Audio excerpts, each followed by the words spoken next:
this health system benefits those who own it. The insurance companies, the pharmaceutical companies, private equity and venture capital firms, and those who lack the courage to confront it, the academic centers, the nonprofits, and the politicians, because they are all owned either through contributions or otherwise by the medical industrial complex. And furthermore, what we need to understand is that this healthcare system is not normal. A healthcare system based on profit is not normal. A healthcare system that is not based on well-being and health is not normal. And everyone in one way or another is affected. And that's why we need everyone to join together and to demand something better. Welcome to Code WACK, where we break down how our healthcare system really works, what it means for you, and how we can make it better for everyone.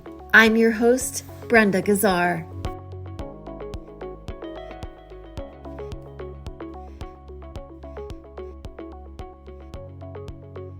Nearly everyone has a healthcare story. For some, it's an insurance claim that was denied. For others, it's a medical bill they couldn't afford, a hospital that closed in their community, or a job they didn't leave because their health insurance depended on it. Dr. Anna Malinow, a retired pediatrician and longtime advocate for a national single-payer healthcare system, says Americans have come to accept experiences like these as simply part of life. She argues they don't have to be. You're absolutely right. It is normal for us. But if you just go anywhere outside of this country and you explain to them what our healthcare system is all about, they look at you incredulously. They can't believe that this is a normal healthcare system. The medical debt, that affects 20 million people. That is almost non-existent in other countries. And yet, with all of these statistics, people just don't even bat an eye because we think that this is normal. We think that it's normal to have this two-tiered healthcare system where the poor have to prove their poverty month after month in order to get health insurance. We think that's normal. Well, it's not.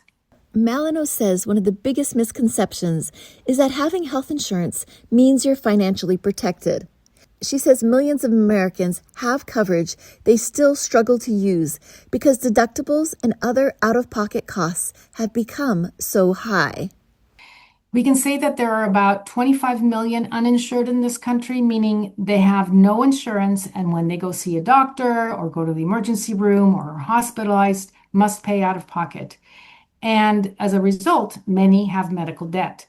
However, about twice as many, or about 50 million people in this country, are underinsured, meaning that yes, they have an insurance policy that they pay for and their employer pays for, but the deductible might be $6,000, $7,000, $10,000 per year for that family, meaning that they have to pay that $10,000 deductible every year before their insurance, for which they pay for every month, kicks in a penny. And according to kff.org, 20 million people owe medical debt. And medical debt, even though it affects all demographics, mostly almost all demographics in this country, is not an equal opportunity lender.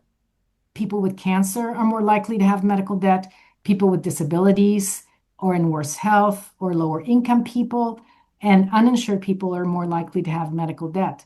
So I don't believe that this is the normal way to run a healthcare system for the health and well-being of this country. And so being insured in America does not necessarily mean that you are insured. Malinow believes the current moment presents another opportunity to rethink our healthcare system. With insurance premiums rising, concerns about Medicaid funding, and hospital closures affecting communities around the country, she says America is approaching a familiar crossroads. But unlike advocates who support more incremental reforms, Malinow argues the changes need to be much more fundamental. I think that we are in a crisis that is offering us a window of opportunity that comes up every few decades. And so we must seize this moment right now, and we must put forth a solution worthy of the crisis at hand. Every time we have a healthcare crisis, single payer is derailed. We are told that this is not the time, that we could only hope for at best some kind of incremental reform. But I think that we have to stop replaying that playbook. A solution worthy of the crisis at hand is not a half measure. The proposals that are being guaranteed will set back the Medicare for All movement back another 15 years, just like the ACA set back the Medicare for All movement 15 years or longer. One reform often proposed is a public insurance option. Malinow says the experience of Medicare Advantage shows why she believes that approach won't work. And let's be clear, the public option, which would pit a public program such as Medicare against a for-profit insurance program, will not work. And we actually happen to have a natural experiment that we can point to.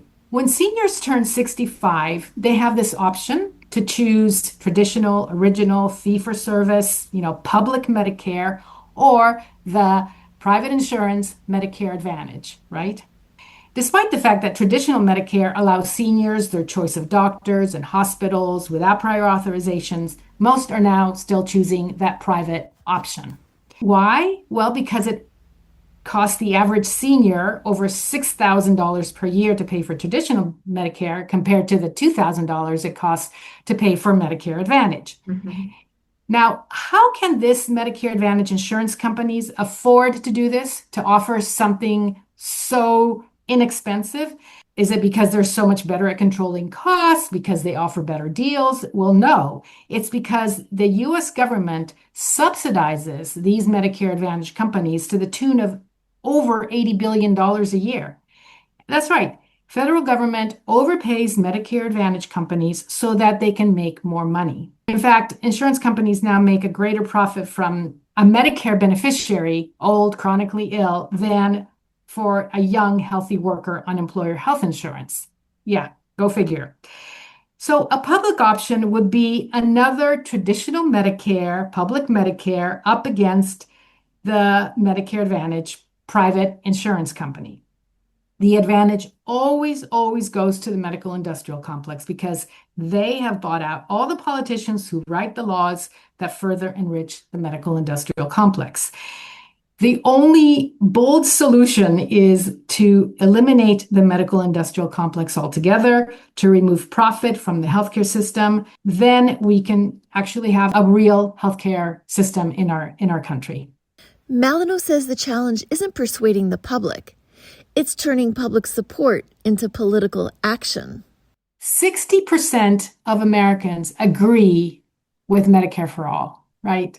So that battle we've won. Mm. The battle that we need to win is the organizational battle to organize people and to organize our power. We are up against powerful, wealthy forces, the entire medical industrial complex, and that must be acknowledged. We're also up against organizations who would call themselves our allies, who want to be at the negotiating table. And is it in order to win Medicare for All, or is it to be in control of the compromises as the pressures come and the bargaining begins? We are up against the Democratic Party, which must be acknowledged no more wants Medicare for All than the Republican Party. We are up against the incrementalists, the don't let the perfect be the enemy of the good people, the individuals peddling this Medicare by choice, which is another term for the public option, for improving traditional Medicare, hoping that Medicare Advantage will wither on the vine. That's just not strategy, that's magical thinking. And all of this money is organized. And the way to fight organized money is with organized people. From an organized grassroots movement that is so large and powerful that it cannot be denied. That's the idea behind a campaign that Malinow's organization, National Single Payer, calls the Declaration of Independence from the Medical Industrial Complex. The campaign asks individuals and organizations to sign a declaration supporting a national single-payer healthcare system. Organizers say they'll deliver those signatures to elected officials ahead of a virtual national town hall. Public action builds a movement. Private frustration just makes you more frustrated. Public action connects you to a community, which increases your expectations and lowers your sense of hopelessness.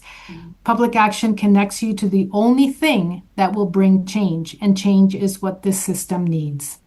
Malinow says the declaration is intended to do more than register support for single-payer healthcare.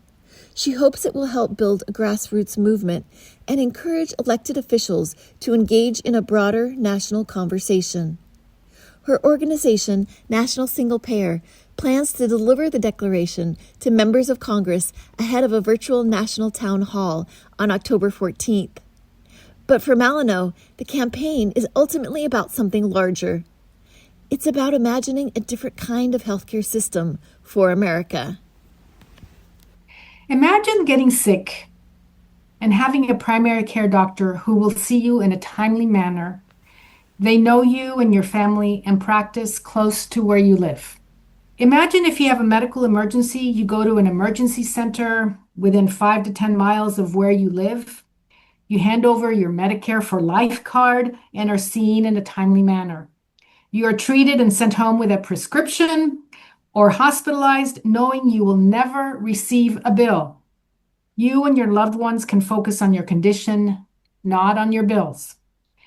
Imagine being diagnosed with cancer and knowing this illness will not bankrupt you and your family. Mm-hmm. Imagine being able to change jobs or start up your own business without worrying about losing your health benefits, because it's not up to your boss whether you have health benefits or not. Imagine being able to leave an abusive relationship or not getting into one in the first place without worrying about losing your health insurance or the health insurance of your children. Imagine knowing you will not become uninsured when you turn 26. Mm-hmm. Imagine never having to pay another health insurance premium, copay, or deductible. Imagine not having your employer's premium coming out of your paycheck every 2 weeks. Mm-hmm. Imagine not having to qualify for Medi-Cal or not having to get health insurance through the exchanges, because in this world, everyone is covered under the same national single-payer improved Medicare for all, free from profit. That's how everyday life would change for Americans. Actually, for everybody, for every resident in this country, because every resident deserves this health care. That was retired pediatrician Dr. Anna Malinow of National Single Payer. For more information about the Declaration of Independence from the Medical Industrial Complex and the October 14th virtual town hall, visit nationalsinglepayer.com.